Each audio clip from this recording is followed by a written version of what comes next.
വിശുദ്ധ പൗലോസ് എഫേസോസുകാർക്ക് എഴുതിയ ലേഖനം അധ്യായം 1. അഭിവാദനങ്ങൾ. ദൈവ തിരുമനസ്സിനാൽ യേശുക്രിസ്തുവിൻ്റെ അപ്പസ്തോലനായ പൗലോസ്, യേശുക്രിസ്തുവിൽ വിശ്വസിക്കുന്നവരായി എഫേസോസിലുള്ള വിശുദ്ധർക്ക് എഴുതുന്നത്. നമ്മുടെ പിതാവായ ദൈവത്തിൽ നിന്നും കർത്താവായ യേശുക്രിസ്തുവിൽ നിന്നും നിങ്ങൾക്ക് കൃപയും സമാധാനവും. സ്വർഗീയമായ എല്ലാ ആത്മീയ വരങ്ങളാലും ക്രിസ്തുവിൽ നമ്മെ അനുഗ്രഹിച്ചവനും കർത്താവായ യേശുക്രിസ്തുവിൻ്റെ പിതാവുമായ ദൈവം സ്തുതിക്കപ്പെട്ടവനാകട്ടെ. തൻ്റെ മുമ്പാകെ സ്നേഹത്തിൽ പരിശുദ്ധരും നിഷ്കളങ്കരുമായിരിക്കാൻ ലോകസ്ഥാപനത്തിനു മുമ്പ് തന്നെ അവിടുന്ന് നമ്മെ ക്രിസ്തുവിൽ തിരഞ്ഞെടുത്തു. യേശുക്രിസ്തു വഴി നാം അവിടുത്തെ പുത്രരായി ദത്തെടുക്കപ്പെടണമെന്ന് അവിടുന്ന് തൻ്റെ ഹിതവും ലക്ഷ്യവുമനുസരിച്ച് മുൻകൂട്ടി തീരുമാനിച്ചു. അവിടുന്ന് ഇപ്രകാരം ചെയ്തത് തൻ്റെ പ്രിയപ്പെട്ടവനിലൂടെ നമ്മിൽ ചൊരിഞ്ഞ തൻ്റെ കൃപയുടെ മഹത്വത്തിനും പുകഴ്ചയ്ക്കും വേണ്ടിയാണ്. അവിടുത്തെ കൃപയുടെ സമൃദ്ധിക്കൊത്ത് നമുക്ക് ക്രിസ്തുവിൽ പാപമോചനവും അവൻ്റെ രക്തം വഴി രക്ഷയും കൈവന്നിരിക്കുന്നു. ഈ കൃപയാകട്ടെ അവിടുന്ന് തൻ്റെ ജ്ഞാനത്തിലും വിവേകത്തിലും നമ്മിൽ സമൃദ്ധമായി ചൊരിഞ്ഞിരിക്കുന്നു. ക്രിസ്തുവിൽ വ്യക്തമാക്കിയ തൻ്റെ അഭീഷ്ടമനുസരിച്ച് അവിടുന്ന് തൻ്റെ പദ്ധതിയുടെ രഹസ്യം നമുക്ക് മനസ്സിലാക്കി തന്നു.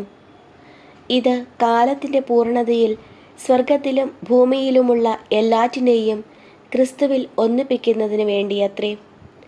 തൻ്റെ ഹിതമനുസരിച്ച് എല്ലാം പൂർത്തിയാക്കുന്ന അവിടുന്ന് തൻ്റെ പദ്ധതി അനുസരിച്ച് അവനിൽ നമ്മെ മുൻകൂട്ടി തിരഞ്ഞെടുത്ത് നിയോഗിച്ചു.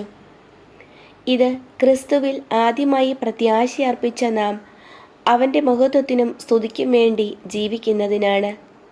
രക്ഷയുടെ സദ്വാർത്തയായ സത്യത്തിൻ്റെ വചനം ശ്രവിക്കുകയും അവനിൽ വിശ്വസിക്കുകയും ചെയ്ത നിങ്ങളും വാഗ്ദാനം ചെയ്യപ്പെട്ട പരിശുദ്ധാത്മാവിനാൽ അവനിൽ മുദ്രിതരായിരിക്കുന്നു. അവിടുത്തെ മഹത്വം പ്രകീർത്തിക്കുന്നതിനുള്ള അവകാശം നാം വീണ്ടെടുത്ത് സ്വന്തമാക്കുന്നതുവരെ ആ അവകാശത്തിൻ്റെ അച്ചാരമാണ് ഈ പരിശുദ്ധാത്മാവ്. ക്രിസ്തു മഹോന്നതൻ. കർത്താവായ യേശുവിലുള്ള നിങ്ങളുടെ വിശ്വാസത്തെയും എല്ലാ വിശുദ്ധരോടും നിങ്ങൾ പ്രകടിപ്പിക്കുന്ന സ്നേഹത്തെയും കുറിച്ച് കേട്ട നാൾ മുതൽ എൻ്റെ പ്രാർത്ഥനകളിൽ നിങ്ങളെ അനുസ്മരിക്കുകയും നിങ്ങളെ പ്രതി ദൈവത്തിന് കൃതജ്ഞതയർപ്പിക്കുകയും ചെയ്യുന്നതിൽ നിന്ന് ഞാൻ വിരമിച്ചിട്ടില്ല.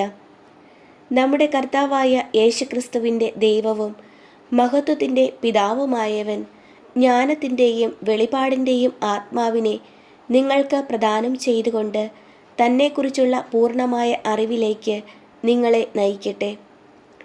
ഏതു തരത്തിലുള്ള പ്രത്യാശയിലേക്കാണ് അവിടുന്ന് നിങ്ങളെ വിളിച്ചിരിക്കുന്നതെന്ന് അറിയാനും വിശുദ്ധർക്ക് അവകാശമായി അവിടുന്ന് വാഗ്ദാനം ചെയ്തിരിക്കുന്ന മഹത്വത്തിൻ്റെ സമൃദ്ധി മനസ്സിലാക്കാനും നിങ്ങളുടെ ആന്തരിക നേത്രങ്ങളെ അവിടുന്ന് പ്രകാശിപ്പിക്കട്ടെ.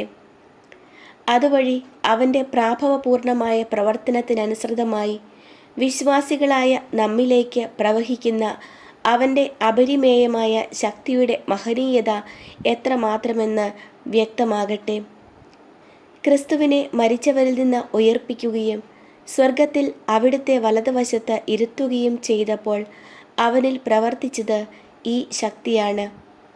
അങ്ങനെ ഈ യുഗത്തിലും വരാനിരിക്കുന്ന യുഗത്തിലും എല്ലാ ആധിപത്യങ്ങൾക്കും അധികാരങ്ങൾക്കും ശക്തികൾക്കും പ്രഭുത്വങ്ങൾക്കും അറിയപ്പെടുന്ന എല്ലാ നാമങ്ങൾക്കുമുപരി അവനെ ഉപവിഷ്ടനാക്കി. അവിടുന്ന് എല്ലാ വസ്തുക്കളെയും അവൻ്റെ പാദങ്ങൾക്ക് കീഴിലാക്കുകയും എല്ലാറ്റിനും മുകളിൽ അവനെ സഭയ്ക്ക് തലവനായി നിയമിക്കുകയും ചെയ്തു. സഭ അവൻ്റെ ശരീരമാണ്. എല്ലാ വസ്തുക്കളിലും സകലവും പൂർത്തിയാക്കുന്ന അവൻ്റെ പൂർണ്ണതയുമാണ്.